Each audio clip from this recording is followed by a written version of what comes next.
आप सभी को सादर नमस्ते, जय श्री राम। मेरे यूट्यूब चैनल वसुधा के रंग में आप सभी का स्वागत है। आज मन में कुछ विचारों का प्रवाह चल रहा था, तो सोचा वो प्रवाह थोड़ा सा आप लोगों की तरफ भी भेज दूं।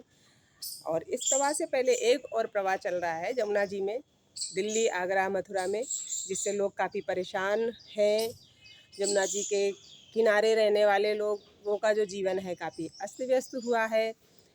तो हम कहते भी लोगों को सुन रहे हैं कि जो जमुना जी हैं वो अपनी सीमा क्षेत्र से बाहर आ गई हैं, उनका जलस्तर लोगों के घरों में घुस गया है। परंतु हम ये चिंतन नहीं करते कि सच में जमुना जी जो हैं वो लोगों के घरों में घुस गई हैं या लोग उनकी सीमा क्षेत्र में घुस गए हैं, लोग जमुना जी में घुस गए हैं अपने घरों को बनाकर। मनुष्य जो है वो सोचता है कि मैं पैसे के दम पर कुछ भी कर सकता हूँ, और वो करता भी है जो मन में आता है। लेकिन वो भूल जाता है कि वो प्रकृति के साथ कुछ भी नहीं कर सकता। प्रकृति जब चाहे तब कुछ भी कर सकती है, और जिस प्रकृति के बिना मनुष्य एक पल नहीं जी सकता और एक पल भी उसका जीवन संभव नहीं है, उसी प्रकृति के साथ मनुष्य छेड़छाड़ करने में बिल्कुल भी नहीं हिचकिचाता है। उसका भुगतान वो करता है, फिर भी वो बिल्कुल सुधरता नहीं है। लेकिन सभी लोग ऐसे नहीं हैं, प्रकृति प्रेमी भी हैं जो इस विषय पर आवाज़ें उठाते रहते हैं, प्रयास भी करते हैं। चलिए, ये तो जमुना जी के प्रवाह की बात थी। अब आते हैं अपने विचारों के प्रवाह पर। आज मेरे विचारों के प्रवाह में मन में एक विचार आया कि जो मनुष्य के लिए है उसके लिए अपनी उन्नति ज़्यादा आवश्यक है या दूसरे की बर्बादी।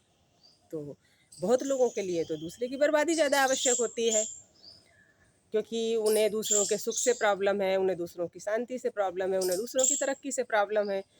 तो व्यक्ति कुछ भी कर रहा है, उस चीज़ से उन्हें प्रॉब्लम है, तो वो किसी भी तरह से बस इसी में अपना समय बर्बाद करते हैं कि सामने वाले व्यक्ति का सुख चैन कैसे छीना जाए, और वही उनका उद्देश्य बन जाता है जीवन का।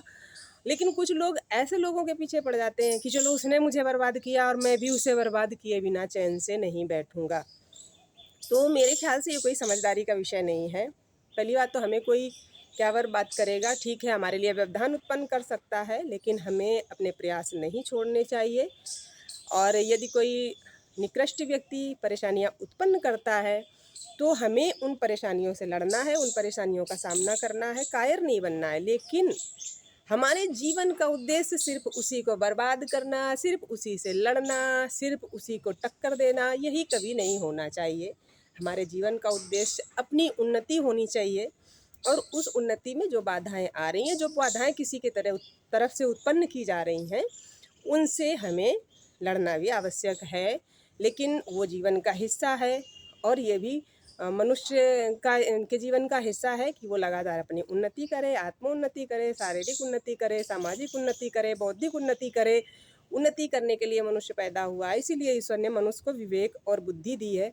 हमारे लिए जीवन में कोई भी इतना महत्वपूर्ण नहीं होना चाहिए कि उसने हमारे साथ गलत किया है या कुछ भी किया है तो हम अपना जो भी अनमोल समय है, जो महत्वपूर्ण समय है, सिर्फ उसी पर विचारते हुए बर्बाद करें। सिर्फ हम भी उसको सबक सिखाएंगे इसी पर बर्बाद करें।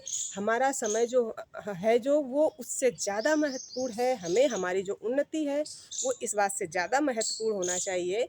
और जो भी व्यक्ति हमारे लिए परेशानियां उत्पन्न कर रहा है वो हमारे लिए इतना महत्वपूर्ण नहीं होना चाहिए कि वो ही हमारे दिमाग में 24 घंटे चले और हम सोचें कि उसने हमें बर्बाद कर दिया, मैं भी उसे बर्बाद करूँगा, मैं भी उसे बर्बाद किए बिना चैन नहीं लूँगा। तो हमें नहीं पता है कि हम किसी को बर्बाद कर सकते हैं या नहीं कर सकते। हम कौन होते हैं किसी को बर्बाद करने वाले?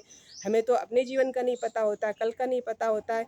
इसलिए हमें सिर्फ अपना बचाव करना है, परिस्थितियों से लड़ते हुए, अनुकूल प्रतिकूल परिस्थितियों के साथ समन्वय बनाते हुए, विपरीत परिस्थितियों को पार करते हुए। मेरे ख्याल से मुझे सदा अपनी उन्नति की तरह, हम सबको सदा अपनी उन्नति की तरफ बढ़ते रहना चाहिए, अपनी उन्नति का प्रयास करना चाहिए।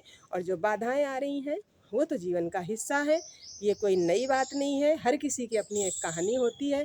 तो हमें किसी भी व्यक्ति के द्वारा जो भी परेशानियां उत्पन्न की जा रही हैं उस व्यक्ति को इतना महत्वपूर्ण नहीं बनाना चाहिए कि वो हमें जैसा घुमाना चाहे हम वैसे ही घूमते रहें। वो चाहे कि हम उसके पीछे घूमें, वो हमें परेशान कर रहा है, हम भी उसको परेशान करने में अपना समय बर्बाद करें और हम करते रहें। नहीं, हमें दूसरे के अनुसार नहीं घूमना है, हमें अपना दिमाग लगाना है, अपनी बुद्धि लगानी है, अपना विवेक लगाना है और उसके अनुसार घूमना है। आज के विचारों के प्रभाव में मेरे जो कुछ अनुभव थे वो आप लोगों के लिए शेयर किए हैं। और आप लोगों को पुनः सादर नमस्ते। फिर से हाजिर होंगी किसी और नई वीडियो के साथ। तब तक के लिए जय श्री राम।